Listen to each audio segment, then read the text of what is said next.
Hello and welcome to the Horror Homestead. My name is GiBi, and this video is part of an ongoing series where we dissect the Freddy Fazbear novels Five Nights at Freddy's Fazbear Frights. I currently am a believer in the theory Frights fiction, which is where I think that these books are actually in-universe novels published by Fazbear Entertainment. In this video, what we're going to do is we're going to summarize, analyze, and discuss the story 1:35 a.m., the first story in the physical book 1:35 a.m. 1:35 a.m. is written by Ellie Cooper, who also wrote most of the other stories we've read so far, including Into the Pit, To Be Beautiful, and Count the Ways. This story is uniquely odd among the Fazbear Fright stories for a reason that we'll get into in the analysis section, because it actually ties in with the Five Nights at Freddy's Silver Eyes trilogy. Yeah, it's kinda weird. We'll talk about it. The story is about a woman who keeps being awoken at 1:35 a.m. by what we suspect to be a haunted alarm clock. And so in order to get into the headspace to record this portion of the video, I also have not slept in several days. I think Toto can handle this, right buddy? Okay. Alright, I'm gonna go take a nap.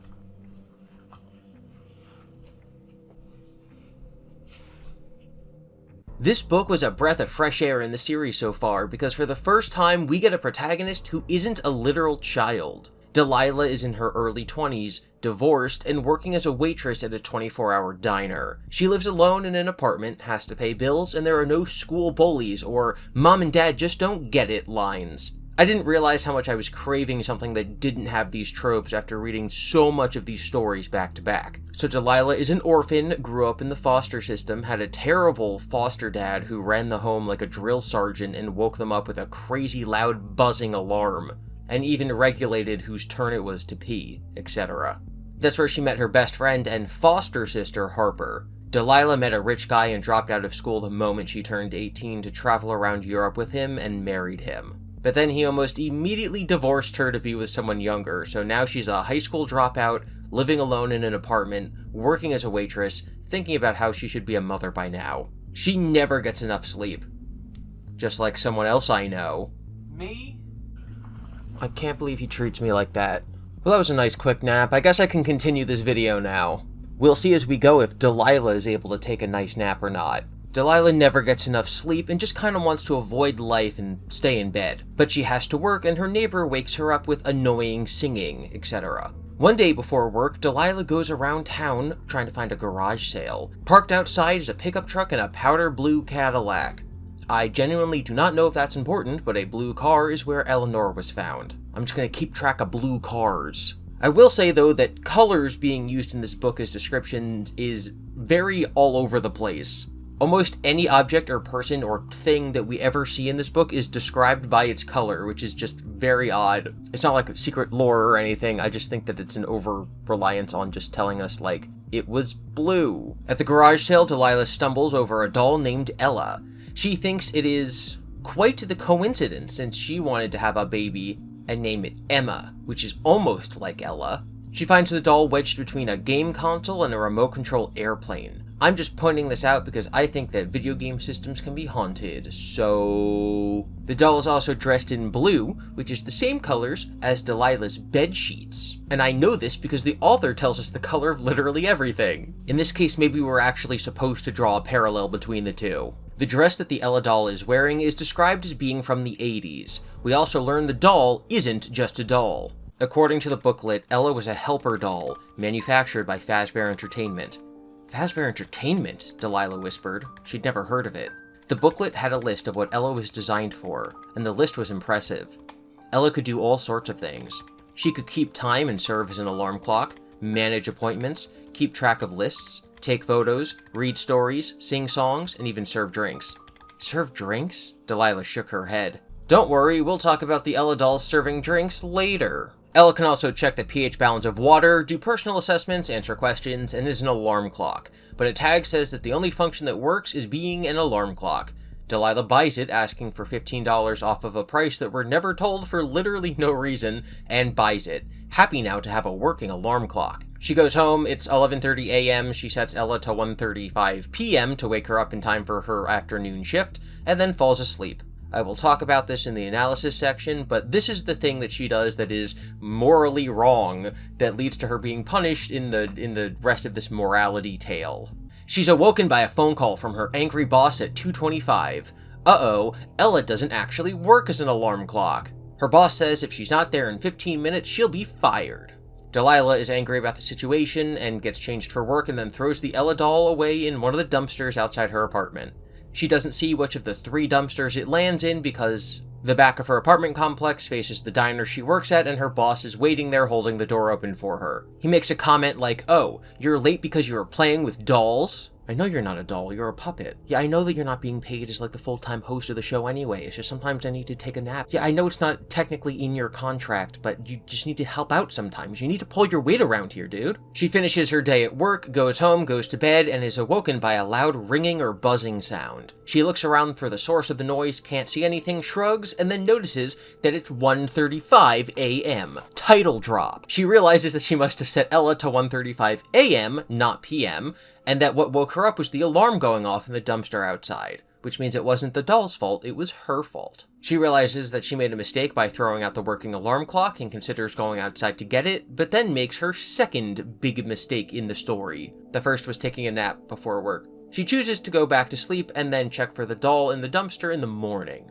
I'll talk in the analysis section why sleep for sleep's sake is a bad thing. The next day she goes to lunch with her foster sister / best friend Harper and tells her about Ella. Harper is like, "OMG, you should have sold her on eBay, what if she cost a lot of money?" This is when we learn that they were in foster care together, their dad was like a drill sergeant, he used to wake them up with an alarm that sounded like a mix between a buzzing and a ringing, which is exactly how the alarm clock was described that morning at 1:35 a.m. Ooh. Harper's funny quirk is that she's a struggling actress, and one of her talents is that she can mimic the voice of their foster dad perfectly. This will come up later. Delilah goes to work, goes home, goes to sleep, and is awoken at 1:35 a.m. by weird whispers that she can't quite make out. She thinks it might be Ella again, so she gets dressed, goes outside, and has to search the 3 dumpsters to look for the clock. She can't find it. She wonders if it's just a coincidence, or maybe 1:35 is like a spiritual sign for her. Harper mentioned earlier that she believes in like angel numbers and astrology. This is when I stopped reading and immediately started looking for meanings for the number 135. I will talk about that in the analysis section. The next morning, Delilah wakes up at 1:35 a.m. It sounds like there's something at her window. She figures that since that day is garbage day, she won't have to worry about it anymore. The dumpsters and Ella will be taken away. The next day, she wakes up at 1:35 a.m. because something's moving under her bed. She checks it, but nothing's there. Here we start to hear about how sleep-deprived she is. She meets up with Harper and basically accuses her of taking the doll from the dumpster because she thought it was valuable, and Harper is just like, "No, I didn't do that." Later in the day, Delilah goes back to the house that she bought Ella from, but the owner is gone. Spooky. No, it's probably likely that they moved and that the reason they were having their garage sale is because they were about to move. That's the conclusion that Delilah comes to. Delilah goes home and starts to research the Ella doll. She finds copies of its manual online, which seemingly proves that the doll was mass manufactured. She can't find any details on a special or defective Ella doll, except for an ad from someone named Phineas trying to find a special Ella doll because he wants the energy from it. That's probably not important, right? Delilah goes to sleep.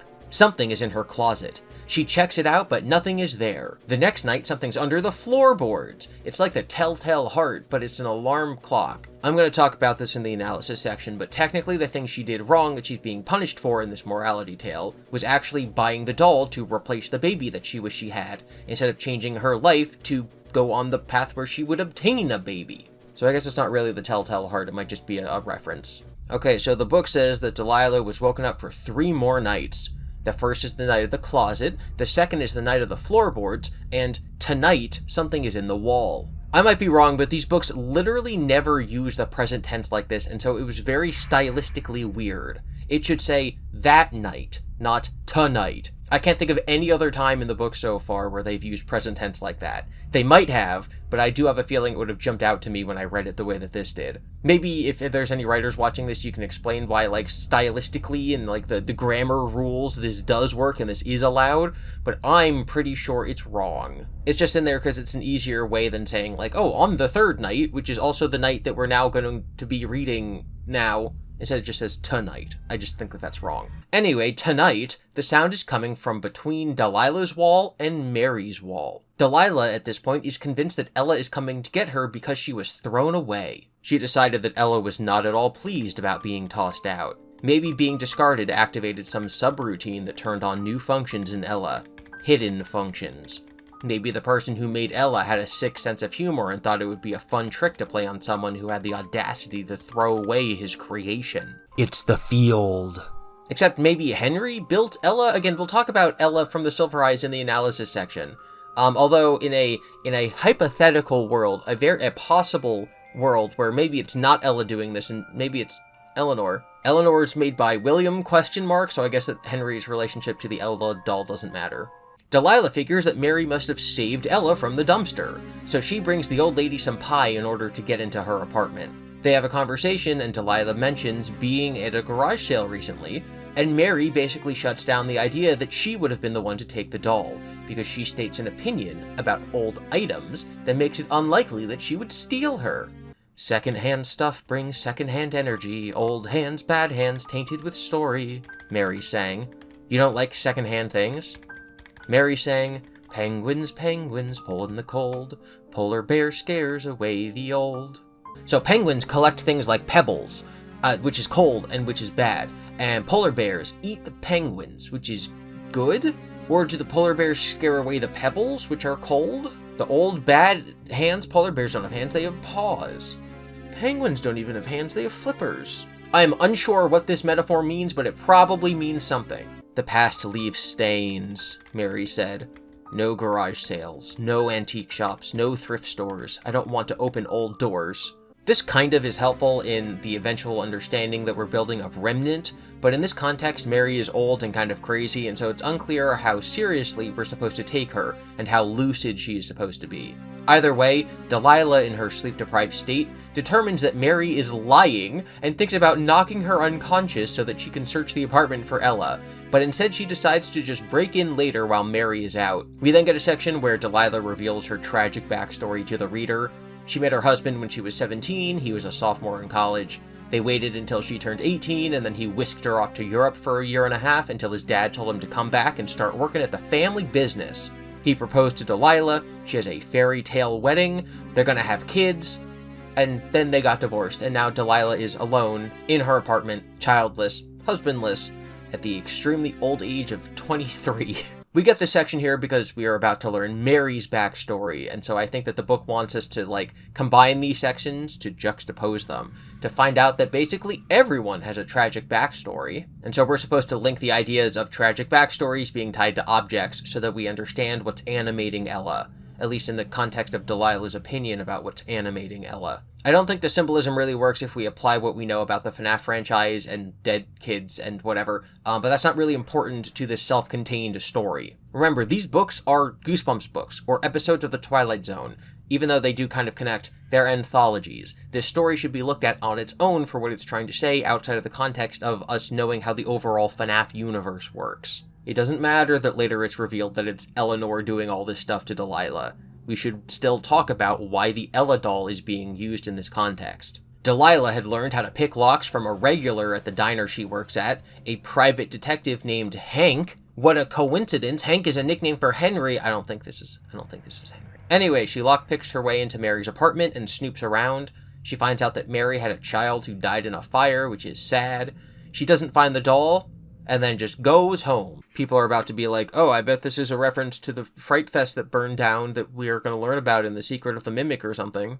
My favorite instance of the Ella doll's haunting is the one that happens next, where she wakes up at 1:35 a.m. to hear her deadbolt unlatching, and that actually gave me shivers when I was reading it. Delilah meets up with Harper and tells her what's going on. Harper asks if she's being haunted, and Delilah says, no, it's not a haunting, it's technology acting up. We then get this very pointed sentence. I mean, there's technology and then there's magic. What you're talking about goes a little beyond technology. Oh, I don't like FNAF anymore. It's too high-tech. I miss when it was a ghost story, not a sci-fi story. It is a ghost story. They're all haunted. Or, well, not haunted. There's just ghost magic. I think this is another good stepping stone in a way to understand what Remnant is. It is technology, but it's also magic, and it's also not technically haunting. I use the word haunting a lot because it's easy to say, but I don't think that the animatronics are directly haunted the way that we'll see hauntings in other media. I think the animatronics are brought to life or animated. That's a really cool word for describing magical things. But they aren't haunted like the way that a ghost can possess a suit of armor and then swing an axe at Scooby-Doo or whatever. So Harper believes in angel numbers and asks Delilah if she's researched what 135 means, and Delilah says no because she doesn't believe in that stuff. Harper does a quick Google search and then says, okay, here it is. Oh hey, this is interesting. She looked up. I don't care, Delilah said. I don't want to know. I don't believe in that stuff anyway. Harper shrugged. Whatever.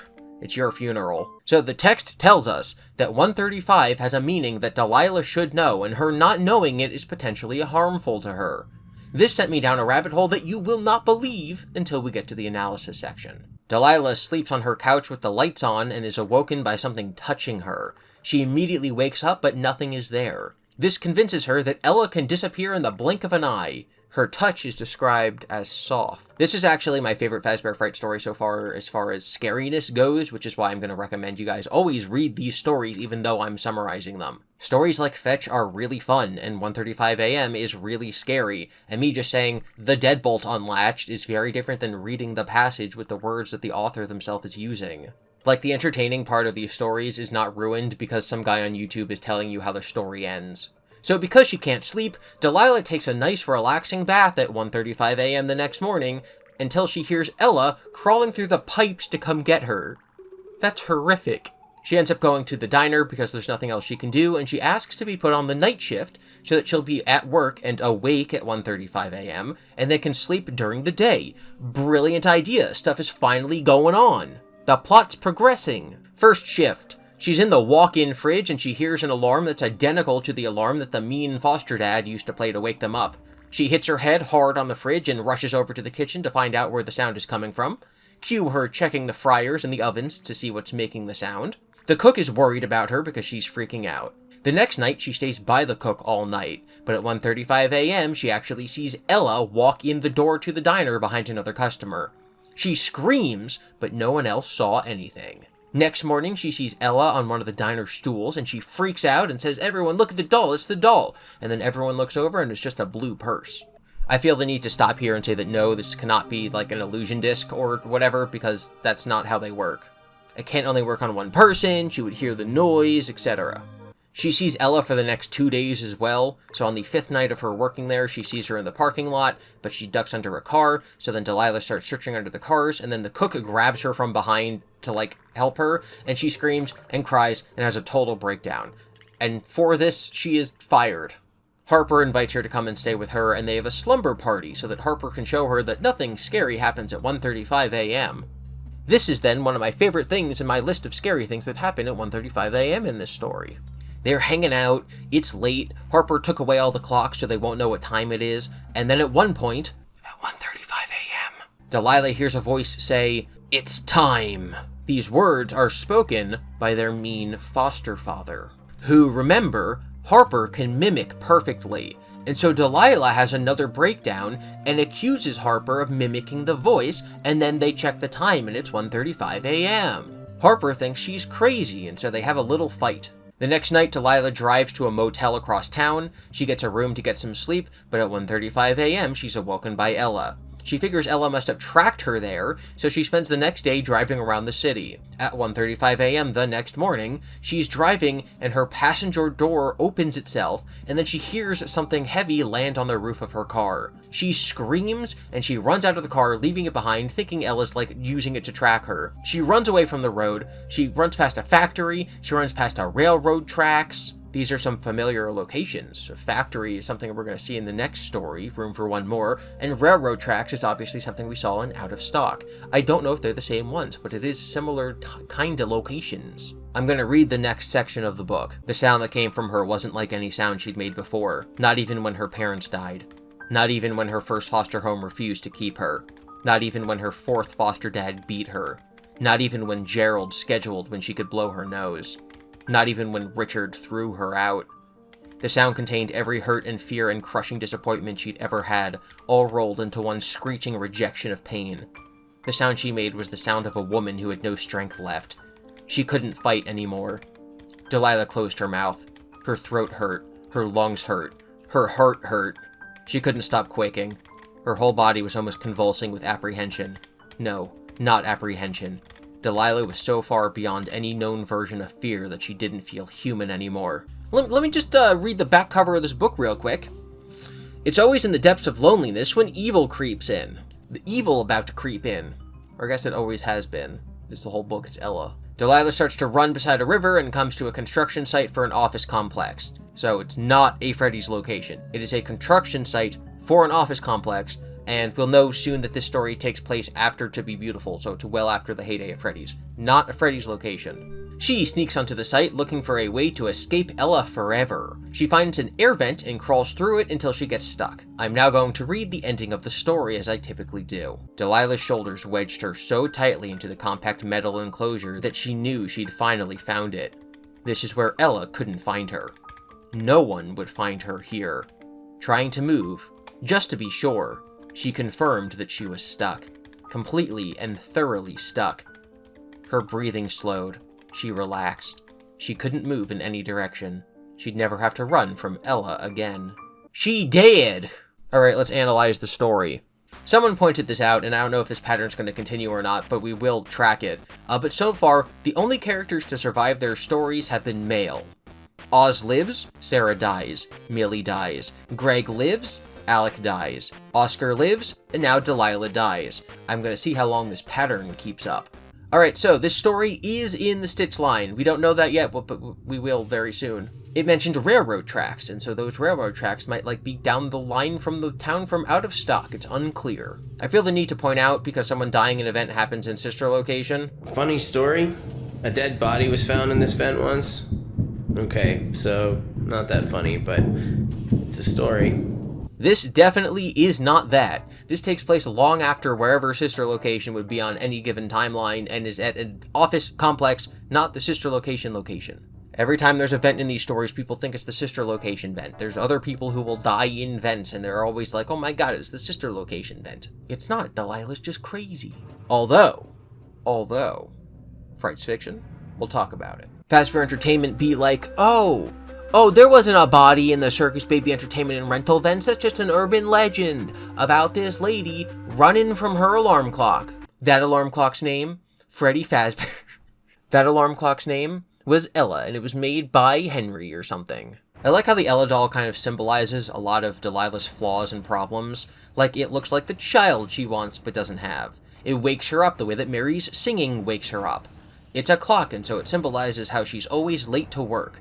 It mimics the sound of her horrible foster dad's alarm. It pulls from her past and her personality in order to torment her. I like when stories are very specific instead of general. Like if you want to be a writer, if you're writing something, you might get the idea in your head that the more general you are, the more appealing it'll be to a general audience, but it's the exact other way around. The more specific you are, the more the general audience will accept it. The more people will feel connected to it. Let's have a writing example of how to write things good.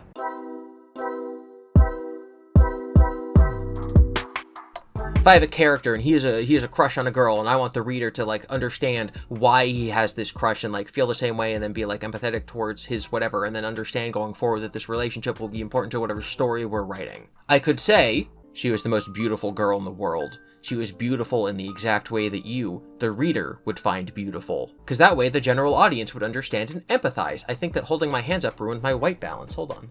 But that's obviously stupid. At that point, the reader's just reading words on a page and making a little checklist in their mind, okay, she's pretty, whatever, moving on. You have to make the reader see what the character sees. Until you should write a paragraph like, she had dark freckles that perfectly matched her jet black hair, contrasting with the slight blush she always seemed to have on her pale face whenever you locked eyes with her. Her eyes were green, and you only dared to peek at them when she wasn't looking at you. All of your memories of her face were of moments when her eyes flickered, catching the light like brilliant gemstones. It was like there was a fire within her, illuminating her emerald eyes, her flushed cheeks, and the radiating warmth of her smile. I've never had a crush on a girl with green eyes or dark hair, but you better believe me, I'm in love with that fictional girl I just made up. You probably are too. I know Toto is. His favorite color is green. Although he has blue eyes. He has his father's eyes. Anyway, that's why this story is better than something that would just be about general fears that people have. It's better that the story is about Delilah's fears, because it makes us more worried and scared for Delilah, even if the things that she's experienced and the fears that she has aren't the same that we have as the audience. It makes her more scared, which makes you more scared for her. Like a bad story would be like, there were spiders and a creepy man with a hook for a hand. A good story would be like, the clock symbolizes the very specific foster father that she had, the fact that her neighbor sings at 2 o'clock in the morning about penguins and polar bears. She's always late.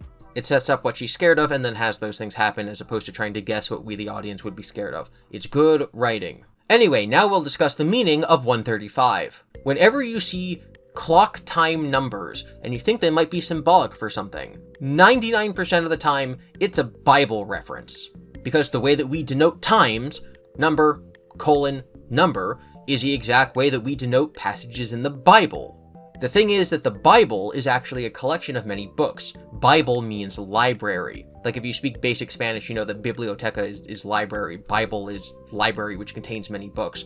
So typically, if you're looking for an exact passage of the Bible, you would need to know the book, and then the chapter, and then the verse number. So like the most famous quote from the Bible is probably John 3:16. So that's the book of John, the chapter 3, and then verse 16. For God so loved the world, he gave his only begotten Son. There's also multiple translations of the Bible. Obviously, this is text that's been written in multiple languages that it has to pass through to finally get to English, and so different translations will have different exact phrases and wording. So even though the Bible is very, very popular to like embed codes and references in, if you don't know the exact version that someone's using, it could be hard to get the message across, which is why puzzle makers, people who are referencing the Bible, will almost certainly always use the King James Version, because that's the most popular one. That's the one that people are going to use to decode it, and so that's the one that a puzzle maker should use to lay the hint. So me using the King James Bible in this video does not mean I think it's the best version of the Bible, it's just the one I know that a puzzle maker would use. So using the Bible to hide a reference or an allusion to your story is very common, so we should try to look for a 135 in the Bible. The problem is we don't have the book, so we need to find the book. Delilah is a biblical name from the book of Judges, so I searched for Judges 135. But the Amorites would dwell in Mount Heriz in Ajalon and but this isn't it. Her neighbor's name is Mary, and there's obviously lots of Marys in the Bible. But Mary specifically sings. At one point in the book, Harper even mentions that she likes Mary's songs. And Mary's song is a very famous part of the Bible from the book of Luke. So maybe it's Luke 135? The angel answered and said unto her, The Holy Ghost shall come upon thee, and the power of the highest shall overshadow thee. Therefore also that holy thing which shall be born of thee shall be called the Son of God. Yeah, I don't think it's that one either. I don't think that Delilah is about to give birth to the Savior. Basically, I don't know how we're supposed to find the passage, so I checked every 135 in the Bible, and I found nothing. I'm going to show them all on screen now in case you want to check it out, but I could not find any connection between these passages and what we're supposedly looking for. So when I didn't find what I was looking for in the Bible, I started checking numerology charts. I went straight to the source, astrology.com, and I found that 135 serves as a wake-up call to pay attention to your thoughts and actions. A wake-up call? This must be what we're looking for. Except, no, not really, because people will use these numbers and basically can write whatever they want, because 135 also means the universe is supporting you in your endeavors. Trust your intuition and inner guidance. Stay focused and committed to your career and financial goals. These obviously don't apply to Delilah's situation. In fact, if you look up the meaning of 135, you'll find basically unending meanings for this number that have nothing to do with each other. A significant healing with female relationships is a welcome blessing which is brought about by the positive thoughts and affirmations you've been working with lately. Keep affirming the goodness within yourself, your mother, and other important females in your life to heal and open you even more. Stay positive amidst your challenges. Trust that your journey is leading you to a brighter future. Optimism will carry you through difficult times. Positive change is on the way. Your angels and ascended masters are supporting you through the changes you are experiencing in your life.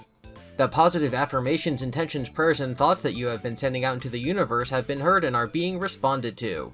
The positive change you have always been yearning for in your life will soon come your way. The time has come for you to be in touch with your inner self. Trust and follow your intuition, whether through dreams, visions, gut feelings, or coincidences. Let the light shine and watch as miracles unfold. It's like finding a needle in a needle stack and then thinking that you have the right one. I don't know. Is the phrase wake up in this website supposed to be enough for us to know that this is what we're looking for? And if it is, what does that have to do with it being like your funeral? What's that have to do with being a life and death situation for Delilah? Whatever Harper found should make us, the reader, look at it and go, oh my god, that would change the outcome of the story if Delilah had seen it. I even looked at what other theorists have talked about, because I'm sure that someone has tried to solve this puzzle before, and I could not find anything that I felt was satisfactory. The FNAF wiki just states that it's technically Charlie's birthday if you use the non-American way of tracking dates. 135 in the British way of dates is May 13th, which is Charlie's birthday. Scott, Ellie Cooper, and Charlie are American. I also don't know why that would be like hidden somewhere in this book. Like the idea that Harper Googled it and was like, oh, the number's relevant because it's the birthday of this dead girl in a different continuity. Like, what? That is just definitely not what this means. I also think it would be kind of silly in this series that's like full of puzzles for the answer to be reliant on the top result of Google, which can obviously change from the time of publication to the time when we're trying to solve the puzzle. That's why people usually embed clues and hints like this in the Bible, because the Bible doesn't change. So that's when I went back to the Bible, and that's when I found it. It's not a chapter and verse. The hint for that should be that Harper doesn't say 1:35, she just says 135. And if you look up 135 in the Bible, you're going to find the 135th Psalm in the book of Psalms. Psalms are like songs and poems. So the 135th Psalm has a passage that goes, "The idols of the nations are silver and gold, the work of men's hands. They have mouths, but they do not speak. Eyes they have, but they do not see. They have ears, but they do not hear. Nor is there any breath in their mouths. Those who make them are like them.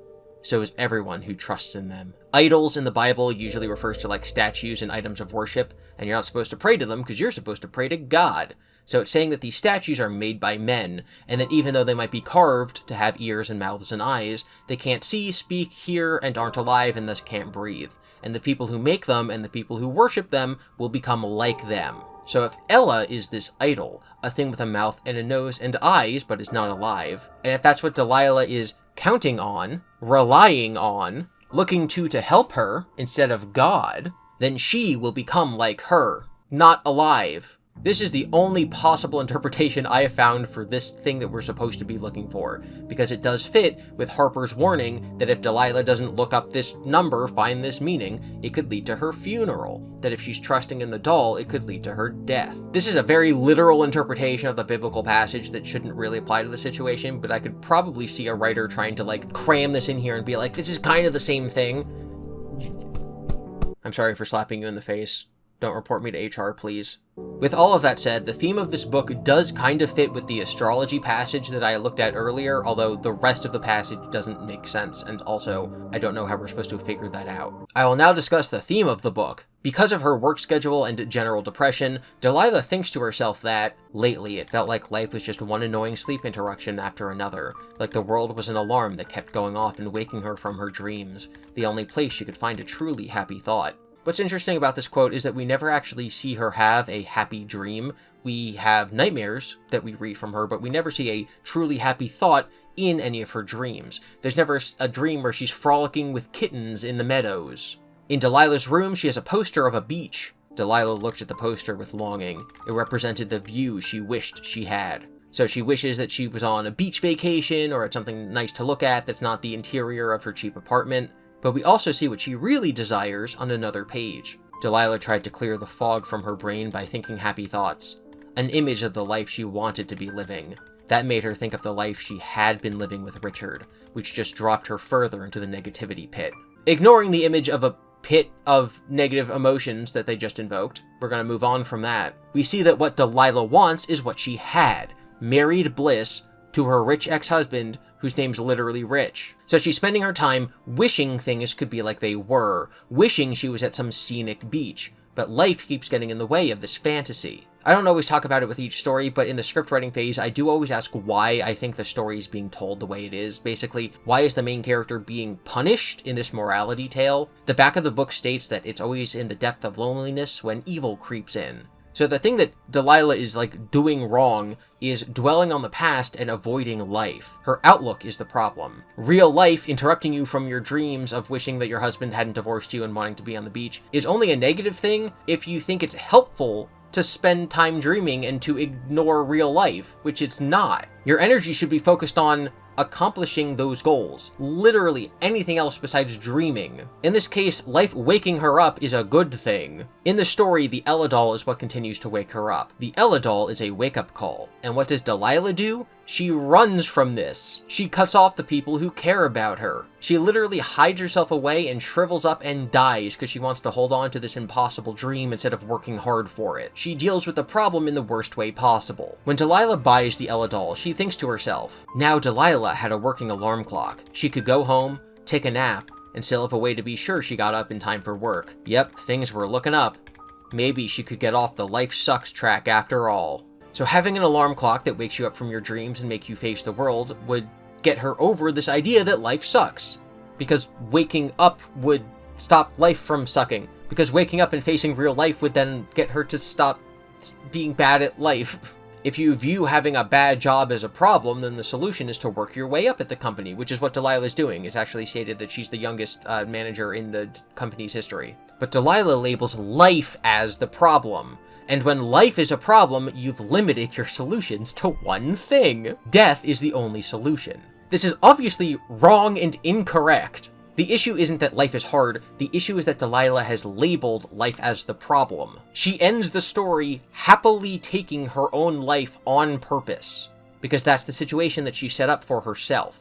This stems from her attitude of considering life the problem, and thus this is the only solution. But that's just a problem with her attitude. I read before that happy thoughts to her means thinking of the life that she wants to be living, like with her ex-husband and with a baby. She makes a similar statement when she's about to throw away the Ella doll for the first time. She still looked like Delilah's long-desired baby, but now she was more a reminder of Delilah's frustration than anything else. So Ella is the baby. Ella wakes her from her dreams. She dreams of her previous life where she was married and was going to have that baby. But thinking of that life makes her despair, and Ella is the doll that frustrates her, and it's driving home the point that Ella is life, which is sadness, and is the thing that keeps her from her dreams, but her dreams are of a life that she wants, but because she's dreaming is doing nothing to achieve. Right, like, so if you want a baby, and you see something that reminds you of your baby, what you should do is start accomplishing your goals to get the baby, not sleep more so that you can have dreams about having the baby already. I feel like with a topic this dark that I'm trying to say is in the story, I kind of need more evidence than normal. But as I read earlier, the book says that life is what gets in the way of her dreams. Waking up is getting in the way of her dreams. What goes on to wake her up is the Ella doll. So the Ella doll is getting in the way of her dreams, and she ends up having to end her life to escape the doll. So there's multiple times in the book when life and the doll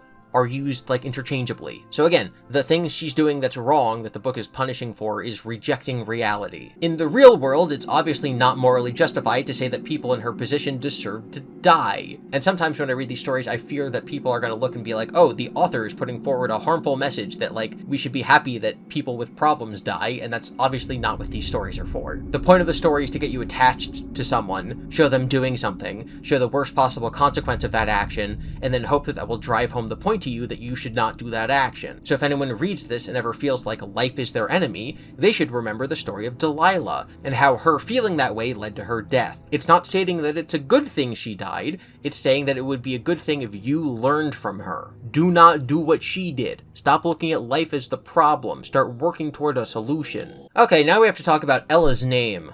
An Ella doll made by Fazbear Entertainment that can serve drinks. This is really, really weird because of the Silver Eyes trilogy. In the Silver Eyes trilogy, the main character is Charlie. She is the daughter of Henry. In the game's continuity, this is the character that would become the puppet. She is killed by William. In the books, we follow a teenage and then adult Charlie. She thinks that her little brother was killed by William. Henry then took his own life. As it turns out, Charlie was actually killed by William. Henry then made a robot version of Charlie that thinks it's alive and thinks it's the real Charlie. He made several robot bodies for her to grow up into, so there's a toddler version, a kid version, a teen version, and an adult version, and as she gets older, she's supposed to be put into the next robot body. The toddler version of Charlie is the Ella doll. Also, Charlie had another Ella doll, and Henry cried into the Ella doll, and that's what brought it to life, so the doll is actually Charlie, and when she moves up from robot to robot, they put the doll inside of the new body to, like, possess the new body with this haunted doll. But when she's a teenager with the haunted doll inside her, because the haunted doll is her, she still plays with this other Ella doll over here. And what this other Ella doll over here does is, like, have tea parties with her and serve her drinks. So it's a doll specifically from Charlie that was made by Henry to give to Charlie. It is not a mass-marketed product by Fazbear Entertainment. So 1:35 a.m. clearly wants us to relate the Ella doll to the Ella doll from the Silver Eyes continuity, which is really weird. There are 5 possible points of view to tackle this from. 1, it's just an Easter egg, and it means nothing, no matter what. 2, the stitch line is in continuity with the Silver Eyes. This is a weird one, but at this point in the series, we don't know that that can't be true. I'm making this whole video pretending I'm covering each story as they're coming out, and we don't know anything about the universe other than it references Freddy's occasionally. So like maybe the Stitch Wraith and Eleanor could be in the Silver Eyes continuity. We gotta keep an open mind, people. We should also note that adult Charlie is baby, and Ella and Eleanor are very similar names. And Eleanor is kind of like baby, and so might be adult Charlie, because the end of the Silver Eyes trilogy has the adult version of Charlie still being around, so maybe that's just Eleanor. Like, it kind of ends on a cliffhanger, so maybe this is just the continuation of that cliffhanger. At this point in the series, only a few books in, that is technically possible. 3, Frights could be its own continuity, and so the Ella is unrelated to anything, and that's fine. It could be hinting to us about Henry's backstory. Again, we already talked about it just being an Easter egg, so if it's not just an Easter egg, maybe we're supposed to learn that Henry built Ella dolls. Maybe he did it because Charlie died and he went a little crazy. Maybe William stole his design, and so now they're clocks or something. 4th is that Frights is games canon, and so this is Frights being set up as being in the same continuity of the games that we're supposed to take from the Silver Eyes, that the Ella doll exists, that Henry built the Ella doll to replace Charlie, and so that also happened in the games, and because it also happened in the games, it also happens in the Fright series, and so this is supposed to tell us, hey, look over here at the Silver Eyes for stuff that's happening in the games. I don't know exactly what that's supposed to tell us, but there you go. And then 5, Frights fiction. If this story is an in-universe book written by Fazbear Entertainment, and if Henry did make the Ella doll for Charlie before she died, and its blueprints were somewhere in the Fazbear files, then the author of this book in-universe could say, hey, this is a doll from the 80s made by Fazbear and it's like haunted or something. Ooh, aren't haunted alarm clocks silly? Just like the idea of murdering kids in a restaurant is silly and didn't really happen. Ooh. I don't think this is evidence of Frights fiction, but of those 5 options, that's the only one to me that would be satisfying. If it's just an Easter egg, it's lame. If it's in the game's lore, it just makes the games confusing. If it's in its own continuity, I don't know why it's here. I don't really think it's possible for these books to be in the Silver Eyes, but we'll keep looking out for that. This whole thing is also compounded by the fact that there's an Ella Springlock suit in the movie, which just also doesn't make sense. Because, like, Ella's a Springlock suit, and Ella is the child version of Charlie, and Baby's the adult version of Charlie, but Baby's not a Springlock suit. Is Ella the Springlock suit in sister location?